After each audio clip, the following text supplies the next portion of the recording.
Hello friends, ನವೋಪ್ರಮತಿ ಸಂಸ್ಥೆ ಅರ್ಪಿಸುವ September 11 ಮತ್ತು 12ರ ಕನ್ನಡದಲ್ಲಿ ದಿನಪತ್ರಿಕೆಗಳ ಸುದ್ದಿ ವಿಶ್ಲೇಷಣೆಗೆ ತಮಗೆಲ್ಲರಿಗೂ ಸ್ವಾಗತ. ಸಂಚಿಕೆಯ ಮೊದಲ ಆರ್ಟಿಕಲ್ನಲ್ಲಿ ಇತ್ತೀಚೆಗೆ ನವದೆಹಲಿಯಲ್ಲಿ ಜರುಗಿದಂತ 18ನೇ G20 ಸಮ್ಮಿಟ್ನ ಕುರಿತಂತೆ ಚರ್ಚೆ ಮಾಡೋಣ. ಸಾಮಾನ್ಯ ಅಧ್ಯಯನ ಪತ್ರಿಕೆ 2ರ ಅಡಿಯಲ್ಲಿ global groupings, important international institutions, groupings and agreements involving India and or affecting India's interest ಅನ್ನುವಂಥ ಪಠ್ಯಕ್ರಮದ ಅಡಿಯಲ್ಲಿ ಓದ್ಕೊಳ್ಬಹುದಾಗತ್ತೆ.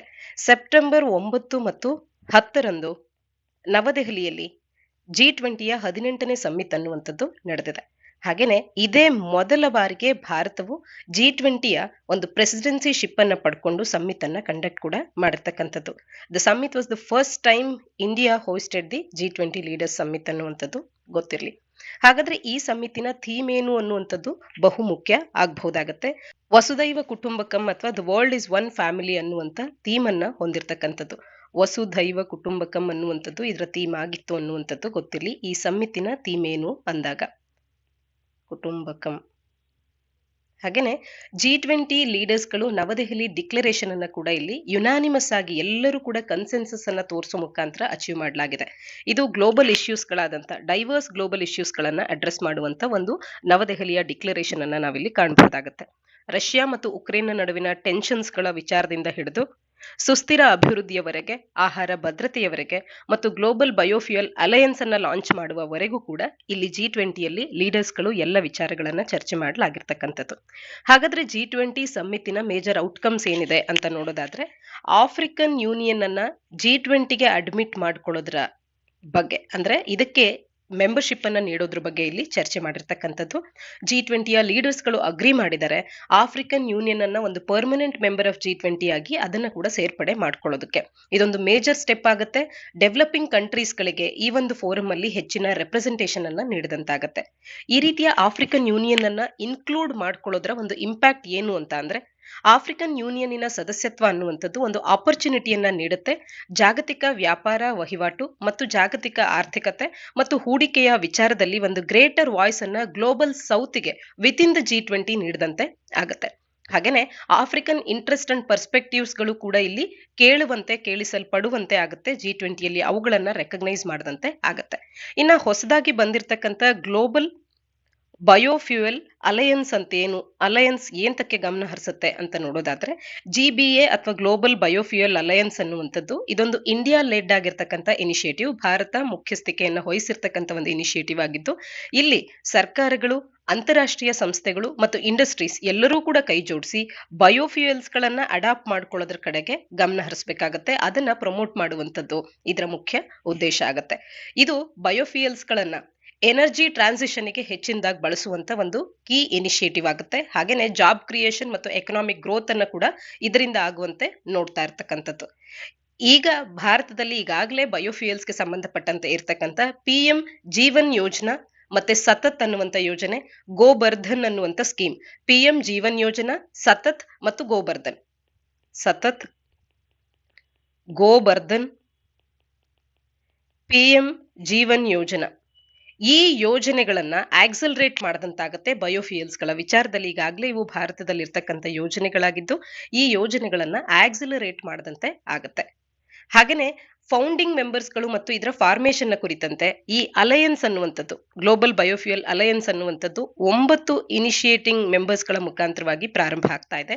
India, US, Brazil, Argentina, Bangladesh, Italy, Mauritius, south Africa ಮತ್ತು ಯುನೈಟೆಡ್ ಅರಬ್ ಎಮಿರೇಟ್ಸ್, ಇಲ್ಲಿ 9 ಸದಸ್ಯ ರಾಷ್ಟ್ರಗಳು ಫೌಂಡಿಂಗ್ ಮೆಂಬರ್ಸ್ಗಳಾಗಿ ಕಾಣಬಹುದು. ಅದರಲ್ಲಿ USA 52%, ಬ್ರೆಜಿಲ್ 30% ಮತ್ತು ಇಂಡಿಯಾ 3% ಆಫ್ ದಿ ಬಯೋಫ್ಯೂಯಲ್ಸ್ ಅನ್ನ ಪ್ರೊಡ್ಯೂಸ್ ಮಾಡಿ ಕನ್ಸ್ಯೂಮ್ ಮಾಡ್ತಾ ಇರ್ತಕ್ಕಂಥದ್ದು.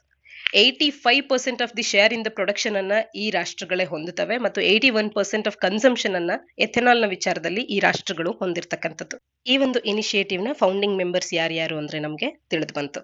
ಇನ್ನ G20 ಅನ್ನುವಂಥದ್ದು ಕಂಟ್ರೀಸ್ ಗಳನ್ನ GPAಗೆ ಸಪೋರ್ಟ್ ಮಾಡ್ಲಿಕ್ಕೆ ಅಂತ ಹೇಳಿ ಬಾಂಗ್ಲಾದೇಶ, ಸಿಂಗಾಪುರ, ಮಾರಿಷಿಯಸ್ ಮತ್ತು UAE ಅನ್ನ ಇನ್ವೈಟ್ ಕೂಡ ಮಾಡಿದೆ.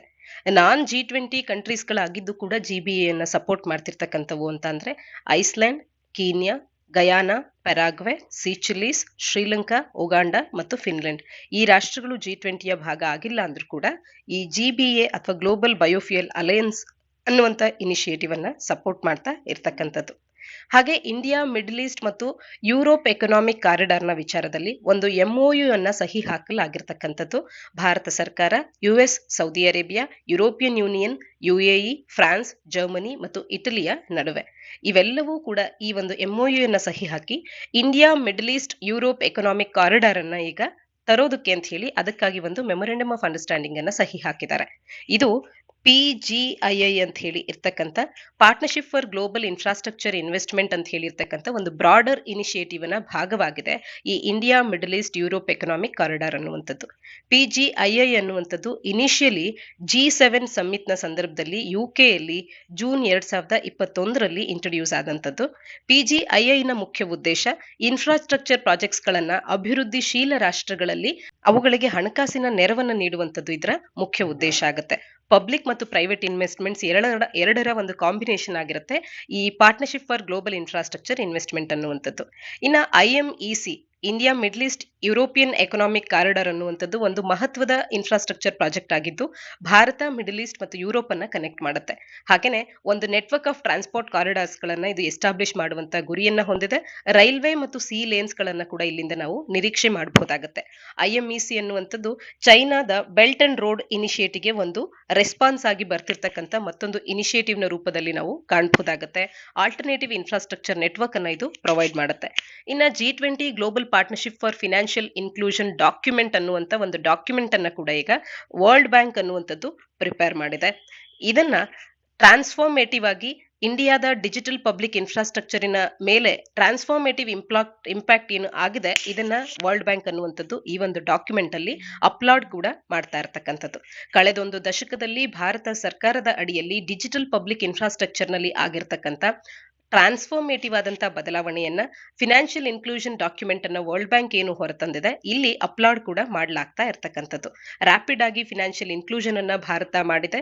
ಅದು ಮುಖ್ಯವಾಗಿ ಜನಧನ್, ಆಧಾರ್ ಮತ್ತು ಮೊಬೈಲ್ ಜಾಮ್ ಟ್ರಿನಿಟಿಯ ಮುಖಾಂತರವಾಗಿ ಮತ್ತು ಪ್ರಧಾನ ಮಂತ್ರಿ ಜನಧನ್ ಯೋಜನೆಯ ಮುಖಾಂತರವಾಗಿ ಬ್ಯಾಂಕ್ ಅಕೌಂಟ್ಸ್ ಅನ್ನುವಂಥದ್ದು ಭಾರತದಲ್ಲಿ 2015 ಮಾರ್ಚ್ ನಲ್ಲಿ 147 ಮಿಲಿಯನ್ ಇದ್ರೆ 2022 ಜೂನ್ ನಲ್ಲಿ 462 ಮಿಲಿಯನ್ ಮುಖಾಂತರವಾಗಿ ಟ್ರಿಪಲ್ ಆಗಿದೆ ಜನಧನ್ ಯೋಜನೆಯ ಮುಖಾಂತರವಾಗಿ.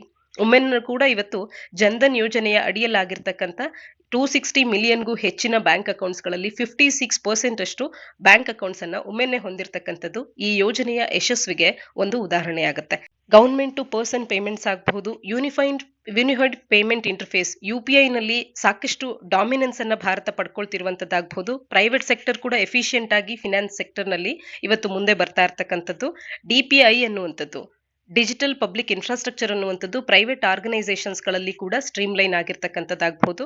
ಕಂಪ್ಲೈಯನ್ಸ್ ಕಾಸ್ಟ್ ಅನ್ನುವಂಥದ್ದು KYCಗೆ ಲೋಯರ್ ಆಗಿ ಆಗ್ತಿರುವಂತದ್ದಾಗಬಹುದು. ಕ್ರಾಸ್ ಬಾರ್ಡರ್ ಪೇಮೆಂಟ್ಸ್ ಗಳಲ್ಲಿ UPI ಪೇ ನೌ ಅನ್ನುವಂಥದ್ರ ಲಿಂಕೇಜ್ ನ ಮುಖಾಂತರ ಫಾಸ್ಟರ್ ಆಗಿ ಮತ್ತು ಚೀಪರ್ ಆಗಿ ಕ್ರಾಸ್ ಬಾರ್ಡರ್ ಪೇಮೆಂಟ್ಸ್ ಗಳು ಸಿಂಗಪುರ್ನೊಟ್ಟಿಗೆ ಆಗುವಂತದ್ದಾಗಬಹುದು. ಅಕೌಂಟ್ ಅಗ್ರಿಗೇಟರ್ ಫ್ರೇಮ್ವರ್ಕ್ ಆಗಬಹುದು. ಹೀಗೆ ಹಲವಾರು ಇಂಪ್ರೂವ್ಮೆಂಟ್ಸ್ ಗಳನ್ನ ಭಾರತದ ಡಿಜಿಟಲ್ ಪಬ್ಲಿಕ್ ಇನ್ಫ್ರಾಸ್ಟ್ರಕ್ಚರ್ ಅನ್ನುವಂಥದ್ದು ಇವತ್ತು ಹೊರತಂದಿದೆ. ಹಾಗಾದ್ರೆ ಇನ್ನು ಏನೆಲ್ಲ ಇನಿಷಿಯೇಟಿವ್ಸ್ ಗಳನ್ನ ಸಮ್ಮಿಟ್ ನಲ್ಲಿ ನೋಡಬಹುದಾಗಿತ್ತು ಅಂತ ಅಂದ್ರೆ ಗ್ಲೋಬಲ್ ರಿನ್ಯೂಯಬಲ್ ಎನರ್ಜಿ ಕೆಪಾಸಿಟಿಯನ್ನ ಟ್ರಿಪ್ಲಿಕೇಟ್ ಮಾಡುವಂಥದ್ದು 2030 ವೇಳೆಗೆ ಇದರ ಉದ್ದೇಶ ಆಗಿತ್ತು. ಹಾಗೆಯೇ ಗ್ಲೋಬಲ್ ಫುಡ್ ಸೆಕ್ಯೂರಿಟಿ ಮತ್ತು ನ್ಯೂಟ್ರಿಷನ್ಗೆ ಕಮಿಟ್ಮೆಂಟ್ ಅನ್ನ ತೋರಿಸುವಂತದ್ರ ಕಡೆ ಚರ್ಚೆಯಾಗಿದೆ. ಒಟ್ಟಾರೆಯಾಗಿ G20 ಸಮ್ಮಿಟ್ ಅನ್ನುವಂಥದ್ರ ಪ್ರೆಸಿಡೆನ್ಸಿಶಿಪ್ ಅನ್ನ ಭಾರತ ಪಡ್ಕೊಂಡಿದ್ರಿಂದಾಗಿ ಇದರಲ್ಲಾಗಿರ್ತಕ್ಕಂಥ ಬಹುಮುಖ್ಯ ಅಂಶಗಳು ನಮಗೆ ಪರೀಕ್ಷಾ ದೃಷ್ಟಿಕೋನದಲ್ಲಿ ನೆನಪಿರ್ಬೇಕಾಗತ್ತೆ. ಮುಂದಿನ ಆರ್ಟಿಕಲ್ ಡ್ರಾಪ್ ಇನ್ ಇಂಡಿಯಾಸ್ ರಿಸರ್ವಾಯರ್ ವಾಟರ್ ಲೆವೆಲ್ಸ್ ಅನ್ನುವಂಥದ್ದು ಸಾಮಾನ್ಯ ಅಧ್ಯಯನ ಪತ್ರಿಕೆ 1ರ ಅಡಿಯಲ್ಲಿ ಫಿಸಿಕಲ್ ಜಿಯೋಗ್ರಫಿ ಅಡಿಯಲ್ಲಿ water resources important geophysical phenomena ಅನ್ನುವಂಥ ಪಠ್ಯಕ್ರಮದ ಅಡಿಯಲ್ಲಿ ಓದ್ಕೊಳ್ಬಹುದಾಗುತ್ತೆ.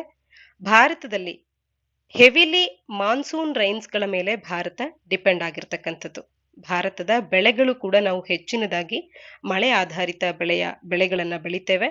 ಅದು ಕೂಡ ಮಾನ್ಸೂನ್ ಮೇಲೆ ನಮ್ಮ ಕೃಷಿ ಅನ್ನುವಂಥದ್ದು ಕೂಡ ಇವತ್ತು ನೆಲೆಯೂರಿರ್ತಕ್ಕಂಥದ್ದು.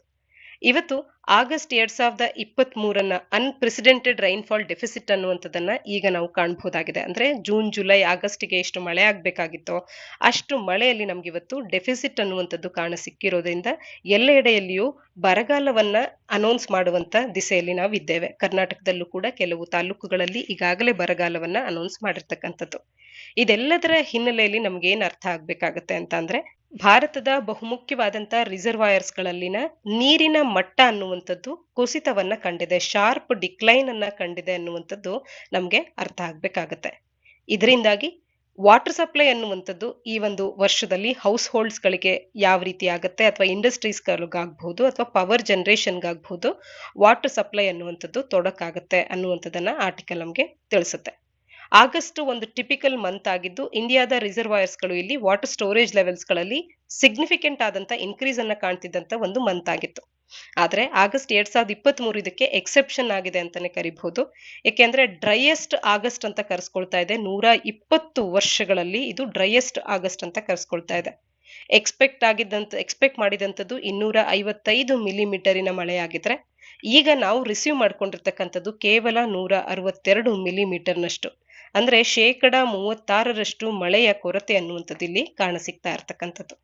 ಹಾಗಾದ್ರೆ ಭಾರತದ ರಿಸರ್ವಾಯರ್ಸ್ಗಳು ಯಾವ ರೀತಿ ಒಣಗ್ತಾ ಇವೆ ಅಂತ ನೋಡೋದಾದ್ರೆ ಸೆಂಟ್ರಲ್ ವಾಟರ್ ಕಮಿಷನ್ ನ ಪ್ರಕಾರ ದ ಲೈವ್ ಸ್ಟೋರೇಜ್ ಅನ್ನುವಂಥದ್ದು 150 ರಿಸರ್ವಾಯರ್ಗಳಲ್ಲಿ 113.417 ಬಿಲಿಯನ್ ಕ್ಯೂಬಿಕ್ ಮೀಟರ್ಸ್ ಗಳಷ್ಟು 31 ಆಗಸ್ಟ್ 2023ಗೆ ಇರ್ತಕ್ಕಂಥದ್ದು.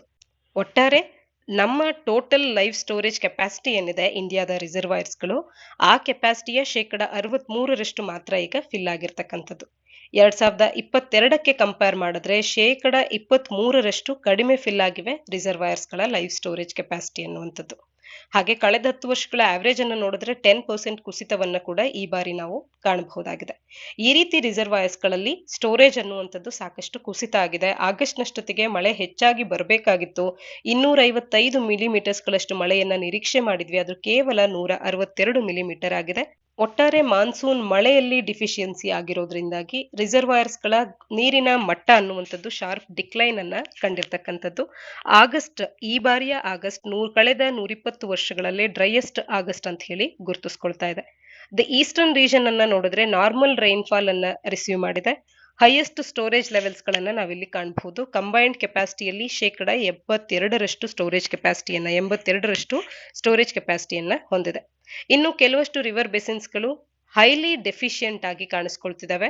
ಹೈಲಿ ಡೆಫಿಷಿಯಂಟ್ ಅಂತ ಹೇಳಿ ಇರ್ತಕ್ಕಂಥವು ಆಂಧ್ರ ಪ್ರದೇಶದಲ್ಲಿ ಮತ್ತು ಕರ್ನಾಟಕದಲ್ಲಿ ಬರುವಂತ ಪೆನ್ನಾರ್ ರಿವರ್ ಬೇಸಿನ್ ಅನ್ನುವಂಥದ್ದು ಹೈಲಿ ಡೆಫಿಷಿಯಂಟ್ ಅಂತ ಹೇಳಿ ಕಾಣಿಸ್ಕೊಳ್ಳುತ್ತೆ. ಹಾಗೆ ಛತ್ತೀಸ್ಗಢ ಮತ್ತು ಒರಿಸ್ಸಾದ ಮಹಾನದಿ ಬೇಸಿನ್ ಅನ್ನುವಂಥದ್ದು ಹೈಲಿ ಡೆಫಿಷಿಯಂಟ್ ಆಗಿರ್ತಕ್ಕಂಥದ್ದು. ಇನ್ನ ಡೆಫಿಷಿಯಂಟ್ ಅಂತ ಹೇಳಿ ಕಾಣಿಸ್ಕೊಳ್ಳುವಂಥವು ಸುವರ್ಣರೇಖಾ, ಬ್ರಹ್ಮಣಿ ಮತ್ತು ವೈತಾರಣಿ ಬೇಸಿನ್ಸ್. ಇವು ಜಾರ್ಖಂಡ್, ವೆಸ್ಟ್ ಬೆಂಗಾಲ್ ಮತ್ತು ಒಡಿಸ್ಸಾದಲ್ಲಿ ಬರುವಂಥವು. ಹಾಗೆ ಕರ್ನಾಟಕದ ಕಾವೇರಿ ಬೇಸಿನ್, ತಮಿಳುನಾಡಿಗೂ ಕೂಡ ಈ ಕಾವೇರಿ ಬೇಸಿನ್ ಏನಿದೆ ಇಲ್ಲಿ ಡೆಫಿಷಿಯನ್ಸಿ ಕಂಡಿದೆ. ಹಾಗೆ ವೆಸ್ಟರ್ನ್ ಇಂಡಿಯಾದ ಮಾಹಿ ನದಿಯ ಬೇಸಿನ್ ನಲ್ಲೂ ಕೂಡ ಡೆಫಿಷಿಯನ್ಸಿ ಕಾಣಬಹುದು. ಕರ್ನಾಟಕ, ತೆಲಂಗಾಣ ಮತ್ತು ಮಹಾರಾಷ್ಟ್ರದಲ್ಲಿ ಬರುವಂತ ಕೃಷ್ಣ ಬೇಸಿನ್ ನಲ್ಲೂ ಕೂಡ ಡೆಫಿಷಿಯಂಟ್ ಅನ್ನುವಂತ ಒಂದು ಸ್ಥಾನವನ್ನ ಇಲ್ಲಿ ಕಾಣಬಹುದಾಗಿದೆ. ಒಟ್ಟಾರೆ ಈಸ್ಟರ್ನ್, ವೆಸ್ಟರ್ನ್, ಸೆಂಟ್ರಲ್ ಮತ್ತು ಸದರ್ನ್ ರೀಜನ್ಸ್ ಗಳಲ್ಲಿ ಬರುವಂತ ರಿಸರ್ವಾಯರ್ಸ್ ಗಳಲ್ಲಿನ ವಾಟರ್ ಸ್ಟೋರೇಜ್ ಅನ್ನುವಂಥದ್ದು ಕಳೆದ ವರ್ಷಕ್ಕೆ ಕಂಪೇರ್ ಮಾಡಿದ್ರೆ ಕಡಿಮೆ ಆಗಿರೋದನ್ನ ಕಾಣಬಹುದಾಗುತ್ತೆ. ಆದ್ರೆ ನಾರ್ಥರ್ನ್ ರೀಜನ್ ನಲ್ಲಿ ಮಾತ್ರ ಈ ವರ್ಷ ಹೆಚ್ಚಿನದಾಗಿ ಅಂದ್ರೆ ಸಾಮಾನ್ಯ ಏನಿರ್ತಿತ್ತೋ ಅದನ್ನ ಕಾಯ್ದುಕೊಳ್ಳೋದಕ್ಕೆ ಸಾಧ್ಯ ಆಗಿದೆ. ಇನ್ನು ಚರ್ಚೆ ಮಾಡ್ತಾ ನಾನು ತಿಳಿಸ್ದೆ, ಕಾವೇರಿ ನದಿ ಆಗ್ಬಹುದು, ಕೃಷ್ಣಾ ನದಿ ಆಗ್ಬಹುದು, ಇವುಗಳ ರಿವರ್ ಬೇಸಿನ್ ಅನ್ನ ಡೆಫಿಷಿಯಂಟ್ ಅಂತ ಹೇಳಿ ಗುರುತಿಸ್ತೇವೆ. ಪೆನ್ನಾರ್ ನದಿ ಇದನ್ನ ಹೈಲಿ ಡೆಫಿಷಿಯಂಟ್ ಅಂತ ಹೇಳಿ ಗುರುತಿಸ್ತೇವೆ ಅನ್ನುವಂಥದ್ದು. ಹಾಗಾದ್ರೆ ಏನಿದು ಡೆಫಿಷಿಯಂಟ್ ಅಂತ ಹೇಳಿ ಯಾವಾಗ ಗುರುತಿಸ್ತೇವೆ ಅಂತ ಅಂದ್ರೆ, ಒಂದ್ ವೇಳೆ ಒಂದು ರಿವರ್ ಬೇಸಿನ್ ನಲ್ಲಿ ರಿಡಕ್ಷನ್ ಆಗಿದೆ, ನೀರಿನ ಮಟ್ಟ ಅನ್ನುವಂಥದ್ದು 20% ಅಥವಾ ಅದಕ್ಕಿಂತ ಕಡಿಮೆ ರಿಡಕ್ಷನ್ ಆಗಿದೆ ಅಂತ ಅಂದ್ರೆ ಅದನ್ನ ನಾರ್ಮಲ್ ಅಂತ ಹೇಳಿ ಕರಿತೇವೆ. ಇದನ್ನ ಸೆಂಟ್ರಲ್ ವಾಟರ್ ಕಮಿಷನ್ ತಿಳಿಸುವಂಥದ್ದು. ಹಾಗೆ ಯಾವುದೇ ಒಂದು ಬೇಸಿನ್ ನಲ್ಲಿ ವಾಟರ್ ರಿಡಕ್ಷನ್ ಅನ್ನುವಂಥದ್ದು 20%ಕ್ಕಿಂತ ಹೆಚ್ಚಿನದಾಗಿ ಇದ್ರೆ ಮತ್ತು 60%ಕ್ಕಿಂತ ಕಡಿಮೆ ಇದ್ರೆ, 20%ರಿಂದ 60% ಅದು ಕಡಿಮೆ ಆಗಿದೆ ಅಂದ್ರೆ ಅದನ್ನ ಡೆಫಿಷಿಯಂಟ್ ಅಂತ ಹೇಳಿ ಕ್ಯಾಟಗರೈಸ್ ಮಾಡ್ತೇವೆ. ಆದ್ರೆ 60%ಕ್ಕೂ ಹೆಚ್ಚು ನೀರಿನ ಒಂದು ಮಟ್ಟ ಅನ್ನುವಂಥದ್ದು ಆ ಬೇಸಿನ್ ನಲ್ಲಿ ಕಡಿಮೆ ಆಗಿದ್ರೆ ಅದನ್ನ ಹೈಲಿ ಡೆಫಿಷಿಯಂಟ್ ಅಂತ ಹೇಳಿ ಕರಿತೇವೆ. ಈ ರೀತಿ ಹೈಲಿ ಡೆಫಿಷಿಯಂಟ್ ಆಗಿರುವಂತದ್ದು ಪೆನ್ನಾರ್ ಮತ್ತು ಮಹಾನದಿ ಬೇಸಿನ್. ಡೆಫಿಷಿಯಂಟ್ ಆಗಿರ್ತಕ್ಕಂಥದ್ದು ಸುವರ್ಣರೇಖಾ, ಬ್ರಾಹ್ಮಣಿ, ವೈತರ್ಣಿ, ಕಾವೇರಿ, ಮಾಹಿ ಮತ್ತು ಕೃಷ್ಣಾ ಬೇಸಿನ್ಗಳು. ಒಟ್ಟಾರೆ ನಾವಿಲ್ಲೇನ್ ತಿಳ್ಕೊಳ್ಬೇಕು ಅಂತ ಅಂದ್ರೆ, ಇಂಡಿಯಾದ ರಿಸರ್ವಾಯರ್ಸ್ ಗಳಲ್ಲಿ ವಾಟರ್ ಲೆವೆಲ್ಸ್ ಅನ್ನುವಂಥದ್ದು ಡ್ರಾಪ್ ಆಗಿದೆ. ಯಾಕೆ ಅಂತಂದ್ರೆ ಮಾನ್ಸೂನ್ ಮಳೆ ಅನ್ನುವಂಥದ್ದು ನಿರೀಕ್ಷಿತ ಮಟ್ಟದಲ್ಲಿ ಆಗಿಲ್ಲದೆ ಇರತಕ್ಕಂಥದ್ದು. ಇದರಿಂದಾಗಿ ಏನೆಲ್ಲ ಕಾನ್ಸಿಕ್ವೆನ್ಸಸ್ ಆಗುತ್ತೆ ವಾಟರ್ ಸ್ಕೇರ್ಸಿಟಿಯಿಂದ ಅಂತ ಅಂದ್ರೆ, ನಮ್ಮ ಕೃಷಿ ವಲಯಕ್ಕೆ ಸಾಕಷ್ಟು ತೊಡಕನ್ನ ಉಂಟು ಮಾಡುತ್ತೆ. ಈಗಲೇ ಖಾರಿಫ್ ಸೀಸನ್ಸ್ಗಳಿಗೆ ಈ ರೀತಿ ತೊಂದರೆ ಆಗ್ತಾ ಇದ್ರೆ ರಾಬಿ ಸೀಸನ್ಗೆ ಇನ್ನಷ್ಟು ತೊಂದರೆ ಆಗುತ್ತೆ. ಮುಂಗಾರಿಗೆ ಇಷ್ಟು ತೊಂದರೆ ಆಗ್ತಿದ್ರೆ ಹಿಂಗಾರಿನಲ್ಲಿ ಕೂಡ ಇದು ಹಿಂಗಾರು ಬೆಳೆಗಳಿಗೂ ಸಾಕಷ್ಟು ತೊಡಕನ್ನ ಉಂಟು ಮಾಡುತ್ತೆ. ಹಾಗೇನೆ ಒಟ್ಟಾರೆ ಭಾರತದಾದ್ಯಂತ ಏನು ನಾವು ಎಲೆಕ್ಟ್ರಿಸಿಟಿಯನ್ನ ಜನರೇಟ್ ಮಾಡ್ತಿದ್ದೇವೆ, ಇದರ 12% ಎಲೆಕ್ಟ್ರಿಸಿಟಿ ಜನರೇಷನ್ ಅನ್ನ ನಾವು ಪವರ್ ನಮಗೆ ಜನರೇಟ್ ಆಗೋದು ವಾಟರ್ ಸೋರ್ಸಸ್ ಗಳಿಂದ.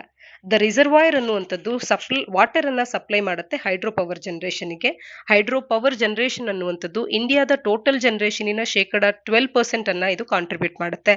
ಆದ್ರೆ ಈ ರೀತಿ ಡ್ರೈ ಆಗಸ್ಟ್ ಅನ್ನುವಂಥದ್ದು ಉಂಟಾಗೋದ್ರಿಂದಾಗಿ ಪವರ್ ಡಿಮ್ಯಾಂಡ್ ನಲ್ಲೂ ಕೂಡ ಹೆಚ್ಚು ಅನ್ಎಕ್ಸ್ಪೆಕ್ಟೆಡ್ ಆದಂತ ಇನ್ಕ್ರೀಸ್ ಅನ್ನುವಂಥದ್ದು ಬರುತ್ತೆ. ಇರಿಗೇಷನ್ ಪರ್ಪಸ್ಗೆ ನಮಗೆ ಹೆಚ್ಚು ಅವಶ್ಯಕ ಆಗುತ್ತೆ ಪವರ್ ಅನ್ನುವಂಥದ್ದು. ಆದ್ರೆ ಪವರ್ ಅನ್ನುವಂಥದ್ದು ಕೂಡ ಕಡಿಮೆ ಉತ್ಪಾದನೆ ಆಗುತ್ತೆ ಈ ಸಂದರ್ಭದಲ್ಲಿ.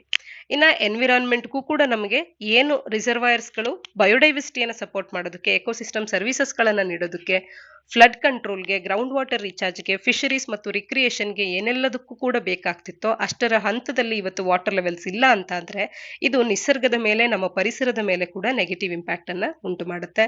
ಹಾಗಾದ್ರೆ ಈ ರೀತಿ ಮಳೆಯಲ್ಲಿ ಕುಸಿತ ಆಗೋದಕ್ಕೆ ಕಾರಣ ಏನು ಅಂತ ಅಂದ್ರೆ, ಒಂದು ಎಲ್ನಿನೋ ಅನ್ನುವಂಥ ಕ್ಲೈಮೆಟಿಕ್ ಫೆನಾಮಿನನ್ ಅನ್ನುವಂಥದ್ದು ಸಿ ಸರ್ಫೇಸ್ ಟೆಂಪರೇಚರ್ ಅನ್ನುವಂಥದ್ದು ಸೆಂಟ್ರಲ್ ಮತ್ತು ಈಸ್ಟರ್ನ್ ಪೆಸಿಫಿಕ್ ಓಷನ್ ಅಲ್ಲಿ ನಾರ್ಮಲ್ಗಿಂತ ಹೆಚ್ಚಿನದಾಗಿ ಆಗ್ತಾ ಇದೆ ಅನ್ನುವಂಥ ಸಂದರ್ಭದಲ್ಲಿ ಎಲ್ನಿನೋ ಕಂಡೀಷನ್ ಉಂಟಾಗುತ್ತೆ.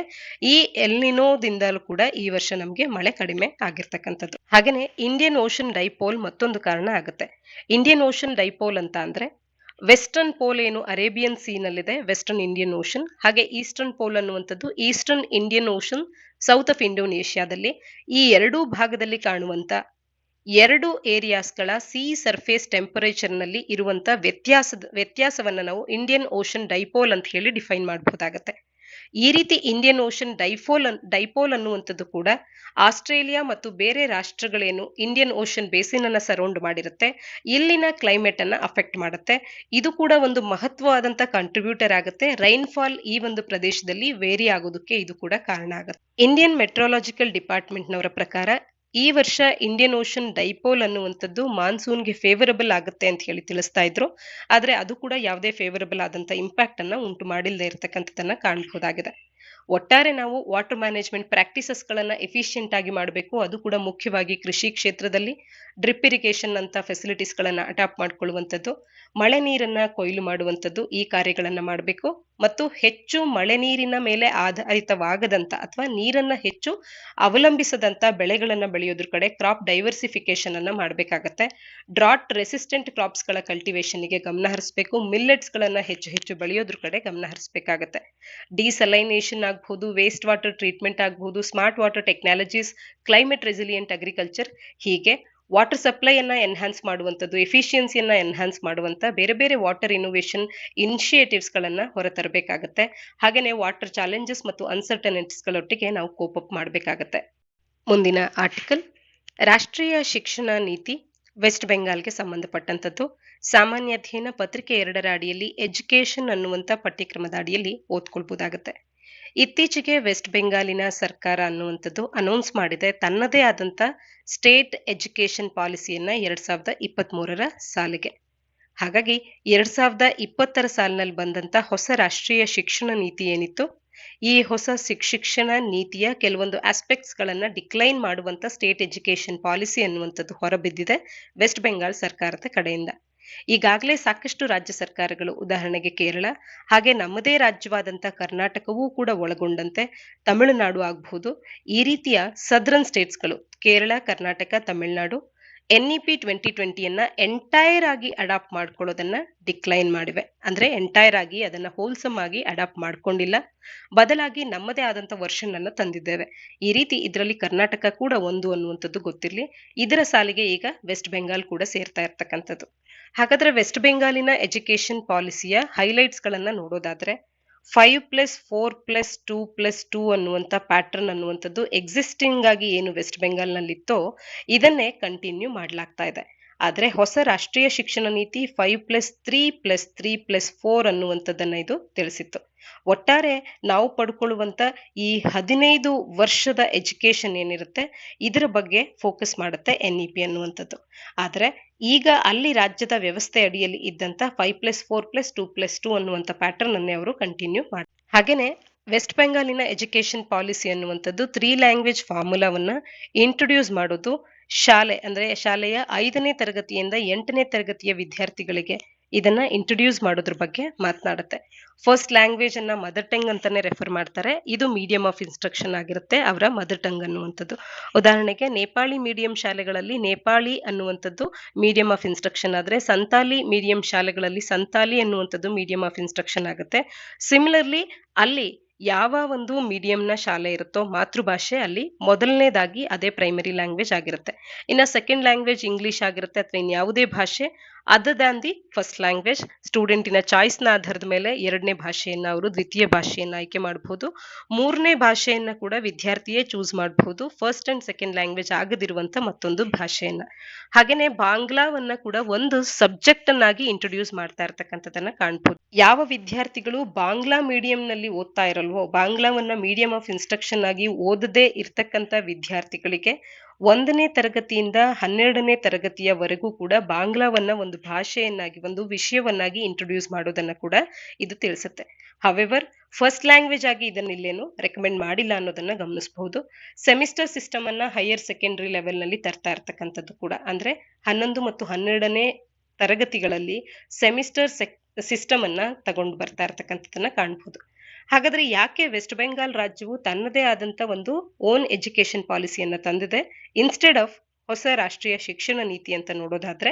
ಒಂದು ಸ್ವಾಯತ್ತತೆ ಅನ್ನುವಂಥದ್ದು ದೊರಕುತ್ತೆ, ಅಟಾನಮಿ ದೊರಕುತ್ತೆ, ಹಾಗೆ ಅಲ್ಲಿನ ಪ್ರಾದೇಶಿಕವಾದಂತ ಅವಶ್ಯಕತೆಗಳನ್ನ ಪೂರೈಸೋದಕ್ಕೆ ಸಾಧ್ಯ ಆಗುತ್ತೆ.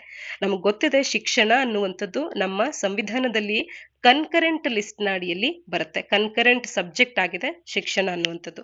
ಬೋತ್ ಸೆಂಟ್ರಲ್ ಮತ್ತು ಸ್ಟೇಟ್ ಗವರ್ಮೆಂಟ್ಸ್ ಗಳು ಇದ್ರ ಬಗ್ಗೆ ಶಾಸನವನ್ನ ಮಾಡಬಹುದಾಗಿರುತ್ತೆ. ಸ್ಟೇಟ್ಸ್ ಗಳು ಕೂಡ ಆಫನ್ ಅವರ ಒಂದು ಎಜುಕೇಶನಲ್ ಪಾಲಿಸೀಸ್ ಗಳನ್ನ ಕಸ್ಟಮೈಸ್ ಮಾಡ್ತಾರೆ ಅವರ ಕಲ್ಚರಲ್, ಲಿಂಗ್ವಿಸ್ಟಿಕ್ ಮತ್ತು ಸೋಶಿಯೋ ಎಕನಾಮಿಕ್ ಕಂಟೆಕ್ಸ್ಟ್ಗೆ. ಇದಕ್ಕೆ ಪೂರಕವಾಗುವಂತೆ ಈಗ ಬದಲಾವಣೆಯನ್ನ ವೆಸ್ಟ್ ಬೆಂಗಾಲ್ ತಂದಿರತಕ್ಕಂಥದ್ದು. ಮತ್ತು rural disadvantage, common entrance test ಅನ್ನ ಅಂಡರ್ ಗ್ರಾಜುಯೇಟ್ ಕೋರ್ಸಸ್ ಗಳಿಗೆ, ಉದಾಹರಣೆಗೆ NEP ಏನ್ ತಿಳಿಸಿತ್ತೋ ಈ ರೀತಿ ಟೆಸ್ಟ್ ಗಳನ್ನ ಮಾಡೋದ್ರಿಂದಾಗಿ ಬೆಂಗಾಲ್ನಂತ ರಾಜ್ಯಗಳಲ್ಲಿ ವರೀಸ್ ಅನ್ನ ಇದು ಉಂಟು ಮಾಡ್ತಾ ಇದೆ. ಸ್ಟೇಟ್ ಗವರ್ಮೆಂಟ್ಗಳು ರೂರಲ್ ಸ್ಟೂಡೆಂಟ್ಸ್ ಗಳಿಗೆ ಇದು ಡಿಸ್ಅಡ್ವಾಂಟೇಜ್ ಅನ್ನ ಉಂಟು ಮಾಡುತ್ತೆ. ಡಿಸೆಂಟ್ರಲೈಸ್ಡ್ ಅಡ್ಮಿಷನ್ ಅಪ್ರೋಚ್ ಅನ್ನ ನಾವು ತರೋ ಮುಖಾಂತರ ಎಲ್ಲರಿಗೂ ಫೇರ್ನೆಸ್ ಅನ್ನ ಎನ್ಶೂರ್ ಮಾಡಬೇಕು ಅಂತ ಹೇಳಿ ಅವರು ತಿಳಿಸ್ತಾ ಇರ್ತಕ್ಕಂಥದ್ದು. ಹಾಗೆ ಹಿಸ್ಟಾರಿಕಲ್ ಮತ್ತು ಕಲ್ಚರಲ್ ಫ್ಯಾಕ್ಟರ್ಸ್ ಗಳು ಕೂಡ ಇಲ್ಲಿ ಮ್ಯಾಟರ್ ಆಗುವಂಥದ್ದು. ಹಾಗೇನೆ ಕೆಲವೊಂದು ಆಲ್ಟರ್ನೇಟಿವ್ಸ್ ಗಳನ್ನ ಬಳಸುವಂತ ಅವಶ್ಯಕತೆ ಕೂಡ ಇರುತ್ತೆ. NEP ಅಂದಾಕ್ಷಣ ಒನ್ ಸೈಜ್ ಫಿಟ್ ಆಲ್ ಅನ್ಕೊಳ್ಳುವಂಥದ್ದು ಸರಿಯಲ್ಲ. ಹಾಗಾಗಿ ಅವರದ್ದೇ ಆದಂತ ಬದಲಾವಣೆಗಳನ್ನ ಅವರು ಮಾಡ್ಕೊಳ್ಳೋದಕ್ಕೆ ಮುಂದಾಗಿರ್ತಕ್ಕಂಥದ್ದನ್ನ ತಿಳ್ಕೊಳ್ಬಹುದು. ಒಟ್ಟಾರೆ ಆರ್ಟಿಕಲ್ ನ ಹಿನ್ನೆಲೆಯಲ್ಲಿ ಹೊಸ ರಾಷ್ಟ್ರೀಯ ಶಿಕ್ಷಣ ನೀತಿಯ ಬಗ್ಗೆ ತಿಳ್ಕೊಳ್ಬೇಕು. ವೆಸ್ಟ್ ಬೆಂಗಾಲ್ನಲ್ಲಿ ಇಂಟ್ರೊಡ್ಯೂಸ್ ಮಾಡಿರ್ತಕ್ಕಂಥ ಶಿಕ್ಷಣ ನೀತಿಯ ಮುಖ್ಯ ಅಂಶಗಳನ್ನ ತಿಳ್ಕೊಳ್ಬೇಕು. ಹೊಸ ರಾಷ್ಟ್ರೀಯ ಶಿಕ್ಷಣ ನೀತಿಗಿಂತ ಕರ್ನಾಟಕದ ಶಿಕ್ಷಣ ನೀತಿ ಯಾವ ರೀತಿ ವಿಭಿನ್ನವಾಗಿದೆ ಅನ್ನೋದ್ರ ಬಗ್ಗೆ ಕೂಡ ಗಮನ ಹರಿಸಬೇಕಾಗತ್ತೆ. ಮತ್ತು ಎಜುಕೇಶನ್ ಅನ್ನುವಂಥದ್ದು ಕನ್ಕರೆಂಟ್ ಲಿಸ್ಟ್ ನಲ್ಲಿ ಬರುವಂತ ಒಂದು ವಿಚಾರ ಅನ್ನುವಂಥದ್ದು ಗೊತ್ತಿರಲಿ. ಹಾಗಾದ್ರೆ ಹೊಸ ರಾಷ್ಟ್ರೀಯ ಶಿಕ್ಷಣ ನೀತಿಯನ್ನ ಯಾವ ಕಮಿಷನ್ ನ ಆಧಾರದ ಮೇಲೆ ಜಾರಿಗೆ ತರಲಾಯಿತು ಅನ್ನುವಂಥದ್ದನ್ನ ತಪ್ಪದೆ ನೀವು ಕಮೆಂಟ್ ಸೆಕ್ಷನ್ ಅಲ್ಲಿ ಕಮೆಂಟ್ ಮಾಡಿ ತಿಳಿಸಿ. ಮುಂದಿನ article string of pearls supernova ಅನ್ನುವಂಥದ್ದು. ಸಾಮಾನ್ಯ ಅಧ್ಯಯನ ಪತ್ರಿಕೆ 3ರ ಅಡಿಯಲ್ಲಿ science and technology, space technology ಅಡಿಯಲ್ಲಿ, ಹಾಗೆ ಪ್ರಿಲಿಮ್ಸ್ಗೆ ಪೂರಕವಾಗುವಂತೆ ಇದನ್ನ ಓದ್ಕೊಳ್ಬಹುದಾಗತ್ತೆ. ಜೇಮ್ಸ್ ವೆಬ್ ಸ್ಪೇಸ್ ಟೆಲಿಸ್ಕೋಪ್ ಅನ್ನುವಂಥದ್ದು ಇತ್ತೀಚೆಗೆ SN1987A ಅನ್ನುವಂಥ ಒಂದು ಇಮೇಜ್ ಅನ್ನ ಕ್ಯಾಪ್ಚರ್ ಮಾಡಿದೆ. ಇಮೇಜ್ ಆಫ್ SN1987A ಅನ್ನುವಂಥ ಒಂದು ಸೂಪರ್ನೋವಾದ ಇಮೇಜ್ ಅನ್ನ ಕ್ಯಾಪ್ಚರ್ ಮಾಡಿದೆ. ಈ ಸೂಪರ್ನೋವಾವು ದಶಕಗಳ ಹಿಂದೆ ಎಕ್ಸ್ಪ್ಲೋಡ್ ಆಗಿತ್ತು. ಇದರ ಇಮೇಜ್ ಅನ್ನ ಈಗ ಕ್ಯಾಪ್ಚರ್ ಮಾಡೋ ಮುಖಾಂತರವಾಗಿ ಒಂದು ಹೊಸ ಇನ್ಸೈಟ್ ಅನ್ನ ತಿಳಿಸ್ತಾ ಇದೆ. ಇದರ ಹಿಸ್ಟ್ರಿ ಅಂಡ್ ಎವಲ್ಯೂಷನ್ ಬಗ್ಗೆ ಒಂದಷ್ಟು ಮಾಹಿತಿಯನ್ನ ತಿಳಿಸ್ತಾ ಇರ್ತಕ್ಕಂಥದ್ದು. ಹಾಗಾದ್ರೆ ಏನಿದು SN1987A ಸೂಪರ್ನೋವಾ ಅಂತ ಹೇಳಿ ನೋಡೋದಾದ್ರೆ, ಇದು 1987ರಲ್ಲಿ ಎಕ್ಸ್ಪ್ಲೋರ್ಡ್ ಆಗಿದ್ದಂತ nearest and brightest supernova visible from earth ಅಂತ ಹೇಳಿ ಇನ್ ನಿಯರ್ಲಿ 4th centuries ಅಂತ ಹೇಳಿ ಇದು ಗುರುತಿಸ್ಕೊಳ್ತಿತ್ತು. ಇದು 1,70,000 ಜ್ಯೋತಿರ್ವರ್ಷಗಳಷ್ಟು ದೂರ ಇದೆ ಭೂಮಿಯಿಂದ ಅನ್ನುವಂಥದ್ದು ಗೊತ್ತಿರಲಿ. ಲಾರ್ಜ್ ಮ್ಯಾಜಾಲನಿಕ್ ಕ್ಲೌಡ್ ನಲ್ಲಿ ಇರುವಂಥದ್ದು. Now the James web space telescope ಅನ್ನುವಂಥದ್ದು ರಿವೀಲ್ ಮಾಡ್ತಾ ಇದೆ ಇದರ ಇಂಟ್ರಿಕೇಟ್ ಡೀಟೈಲ್ಸ್ ಗಳ ಬಗ್ಗೆ. ಈ ಕಾಸ್ಮಿಕ್ ಇವೆಂಟಿನ ಮಾಹಿತಿಯನ್ನ ನಾವು ತಿಳ್ಕೊಳ್ಳೋದಕ್ಕೆ ಸಾಧ್ಯ ಆಗುತ್ತೆ. ಅಲಯಸ್ ಸ್ಟ್ರಿಂಗ್ ಆಫ್ ಪರ್ಲ್ಸ್ ಅಂತ ಅಂದ್ರೆ SN1987A ಅನ್ನ ಆಫನ್ ಸ್ಟ್ರಿಂಗ್ ಆಫ್ ಪರ್ಲ್ಸ್ ಅಂತ ಕೂಡ ರೆಫರ್ ಮಾಡಲಾಗ್ತಾ ಇತ್ತು. ಯಾಕೆಂತಂದ್ರೆ ಇಲ್ಲಿ ಸೀರೀಸ್ ಆಫ್ ಲ್ಯೂಮಿನಸ್ ರಿಂಗ್ಸ್ ಅನ್ನುವಂಥದ್ದು ಗ್ಯಾಸಸ್ ಗಳಿಂದ ಮತ್ತು ಡಸ್ಟ್ ನಿಂದ ಕಂಪೋಸ್ ಆಗಿರುವಂತವನ್ನ ಕಾಣಬಹುದಾಗಿತ್ತು. ಹಾಗಾಗಿ ಇದನ್ನ ಸ್ಟ್ರಿಂಗ್ ಆಫ್ ಪರ್ಲ್ಸ್ ಅಂತ ಕೂಡ ಕರೀತಾ ಇದ್ದಂಥದ್ದು. ಈ ಸ್ಟ್ರಿಂಗ್ ಆಫ್ ಪರ್ಲ್ಸ್ ಸೂಪರ್ನೋವಾ ಅಥವಾ SN1987A ಅನ್ನುವಂಥ ಸೂಪರ್ನೋವಾದ ಇಮೇಜಸ್ ಗಳನ್ನ ಈಗ ಜೇಮ್ಸ್ ವೆಬ್ ಸ್ಪೇಸ್ ಟೆಲಿಸ್ಕೋಪ್ ಅನ್ನುವಂಥದ್ದು ಕ್ಯಾಪ್ಚರ್ ಮಾಡಿರೋದ್ರಿಂದಾಗಿ ಇದರ ಕುರಿತಾದಂತೆ ಇನ್ಸೈಟ್ ಅನ್ನುವಂಥದ್ದು ನಮಗೆ ದೊರೀತಾ ಹೋಗುತ್ತೆ.